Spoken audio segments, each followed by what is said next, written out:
Hi, thanks so much for joining. This is Joanne, and I'm here with Chris from Assure Home Inspection. Chris, thanks for being here. Well, thank you for having I us. appreciate it. So we're talking about another, I feel like this is such a big hot topic in real estate, mold.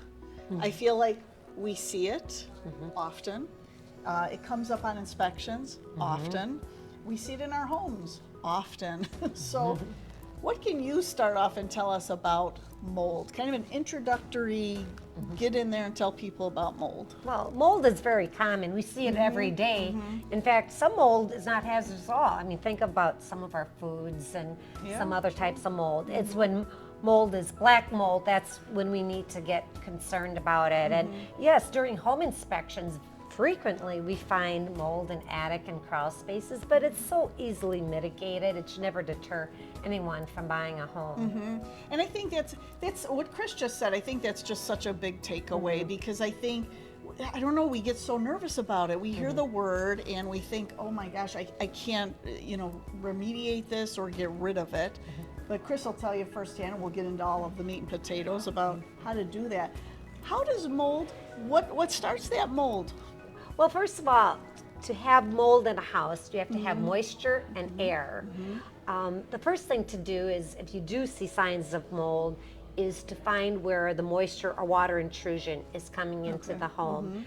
Again, this is very typical in attics. Many times people have had a leak in the roof, or maybe they extend the bathroom exhaust fans or need soffits installed. We need to get rid of that moisture problem first before we can mitigate. That's a great point, Chris, and we were talking off camera. A lot of times in homes that they're not new construction, at the time they built the bathroom attic fans to go up blew up into the attic, which creates the moisture that Chris is talking about. So nowadays, it'll come up on inspections. It has to be to the outside of the home, not going into the attic. We do see that a lot as realtors.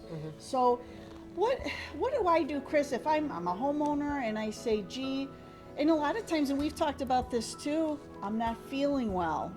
I have asthma. I can't breathe. Could that be a contributing factor to mold? It could be.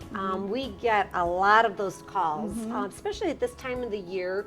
Actually, 90% of our time is spent indoors, whether it's work or in our own home. And I think about 75% of the time is spent in our own homes.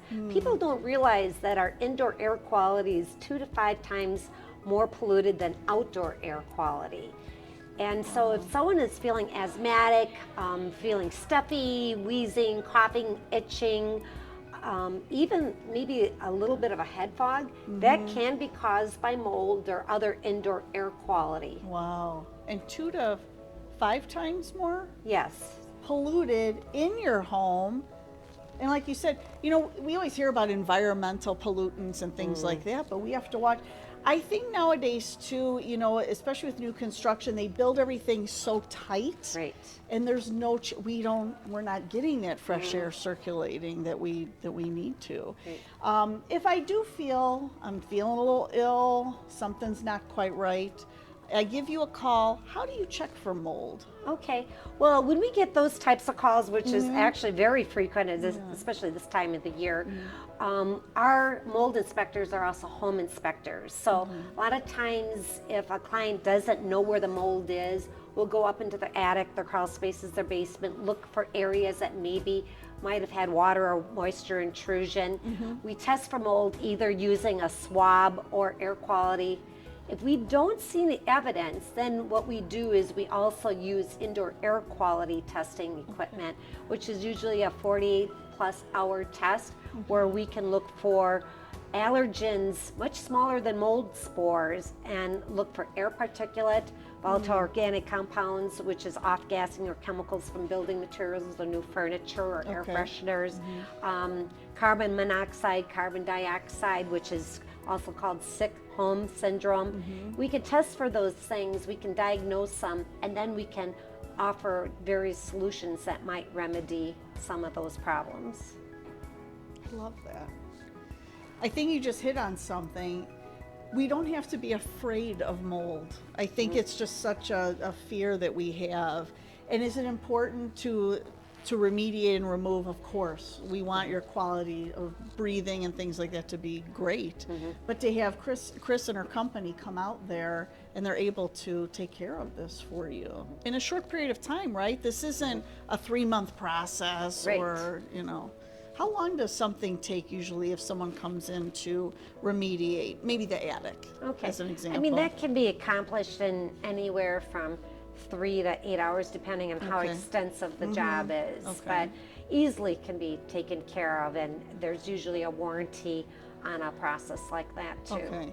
And someone can come back in the home. This isn't, they can't come back in for a week or No. anything like Same that. day. Yeah, okay. So, I mean, this is something wonderful to think about, you know, and get it looked at. Get your home tested and checked out. So we're going to put Chris's information up online. So they just contact your company and like you said, you get calls and you'll just come out and do like a free consultation, Yeah. or? Well, usually we'll have to do testing. So if you know you have mold and need it mitigated, Yeah. yes, we can give you a quotation. If you're not certain and we need to do the lab analysis or we need to test the indoor air quality, Okay. then there would be a charge for that type of report. Okay, perfect. So call Chris today if you have any questions about mold. I learned a lot today. Thank you so much for being here. Well, thank you for Okay. having me. Bye-bye.